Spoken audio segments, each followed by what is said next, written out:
Hello, I'm Deborah Rees, Director of Consulting for Innecto Reward Consulting. In this presentation, I'm going to talk about executive pay.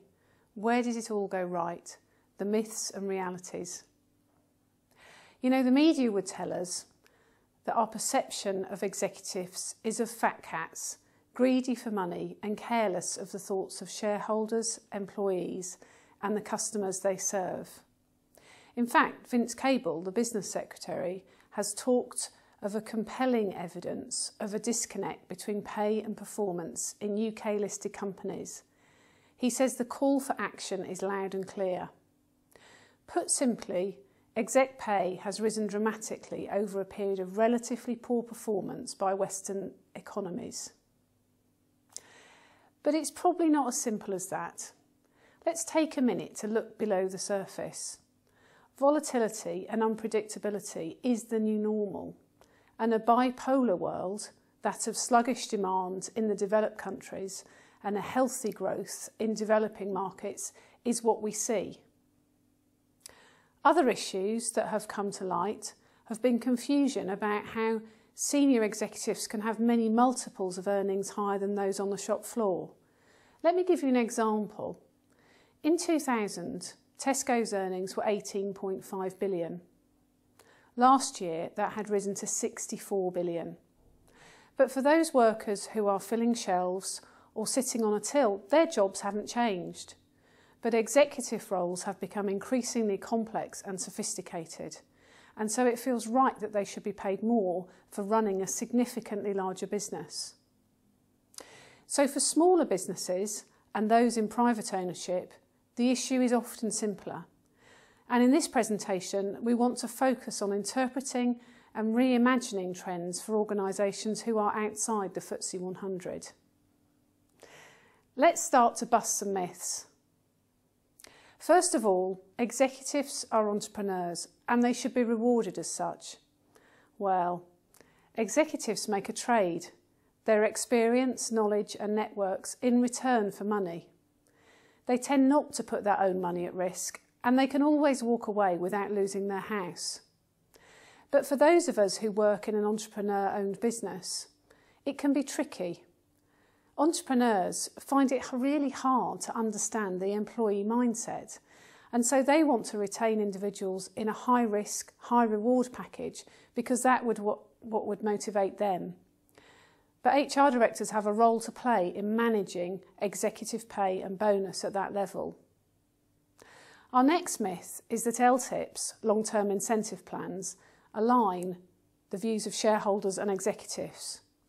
But in fact, research conducted by PwC suggests that in fact most executives don't understand their LTIPs at all. And so how can it align them with their business owner? In fact, the majority see it more as a vehicle to pay them in a tax-efficient way. Let me just give you an example of that. In front of me, I have two envelopes. This envelope is worth 30,000. You can have it now. This envelope is worth 50,000, and maybe you'll get that envelope in 3 years' time.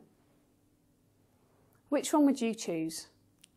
Be honest, most people would take the £30,000 now. So my question is, how big does the cheque in this envelope need to be before you would trade it? For most people, it's at least double, and often more than that. And therefore, that helps us see that long-term incentives are a very expensive way of delivering remuneration. Thinking about LTIPs in mutuals or other ownership, PLCs rely on shareholder value, total shareholder return, but mutuals have a range of metrics which highlight the values that grow the business over a sustainable and longer term period.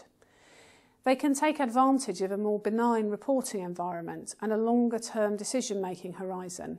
And it's worth thinking about some of the issues that they consider rather than just simply relying on profit and shareholder return in building an LTIP which means something to employees and executives. The next myth has been around for a really long time.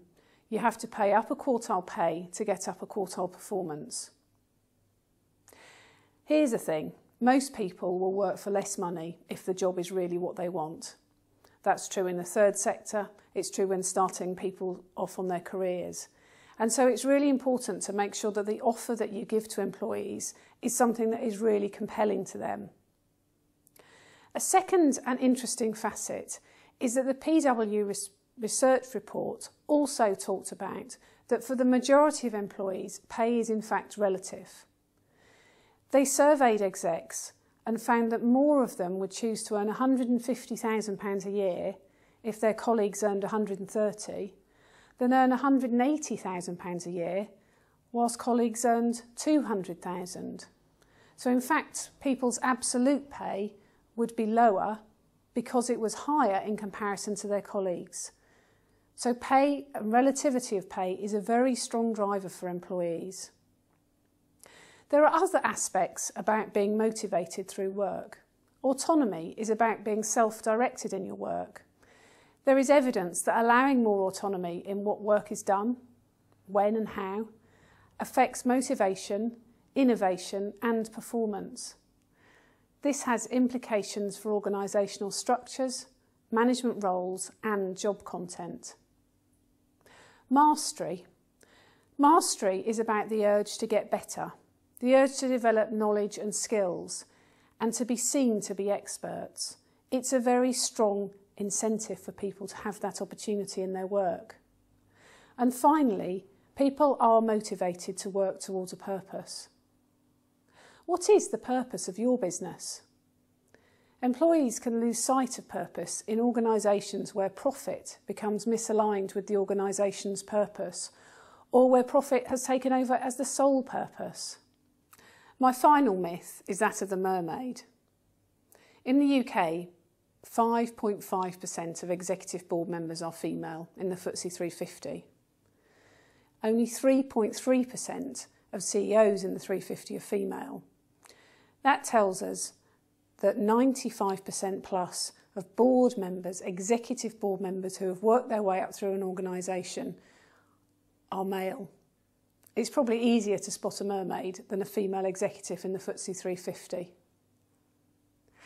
Having set the record straight in this presentation on the myths and realities of executive pay, in my next presentation I'll be talking about what the future holds for executive pay.